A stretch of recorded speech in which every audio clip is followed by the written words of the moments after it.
Ce lundi 31 août, une femme âgée de 48 ans est morte après avoir une chute de 7 étages, depuis son appartement d'un immeuble situé dans un quartier modeste de Vernon, Eure. Son compagnon est soupçonné de l'avoir jetée par la fenêtre, relate Paris-Normandie. C'est en tout cas ce qu'affirment plusieurs voisins, ayant assisté à la scène. Pour le quotidien, ce point ne fait guère plus de doute.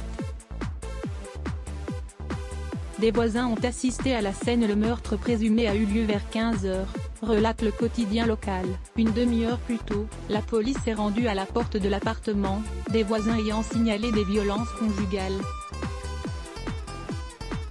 Le suspect, âgé de 44 ans, aurait menacé les policiers avec une machette, avant de s'enfermer dans son domicile. Il aurait poussé sa compagne par la fenêtre au moment où les forces de l'ordre auraient forcé la porte d'entrée. Auprès de Paris-Normandie, des voisins, traumatisés, ont témoigné. Ils disent avoir entendu des cris et des menaces de mort. Certains ont assisté à la scène. Il l'a jetée par la fenêtre, comme ça, explique l'un aux médias locaux. Je n'en ai pas dormi de la nuit, dit une voisine. J'ai encore dans la tête l'image de mon ami, en pyjama, sur l'herbe. Selon un autre voisin, la police serait déjà intervenue plusieurs fois au domicile du couple, pour des faits de violence conjugale.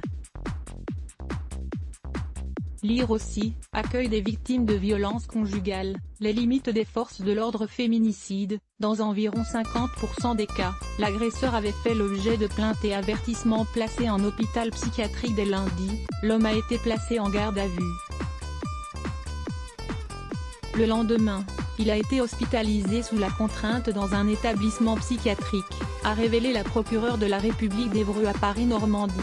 La vidéo du jour, l'expertise qui a montré qu'il était nécessaire de le mettre dans un endroit où on allait s'occuper de lui, a indiqué la magistrate à l'AFP, notamment reprise par Ouest France.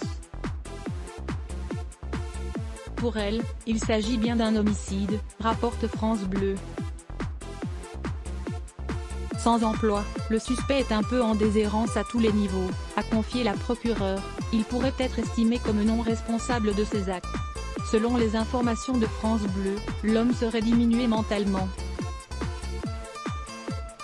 Selon le collectif Féminicide par compagnon ou ex, il s'agirait du 63e féminicide depuis le début de l'année 2020, en France.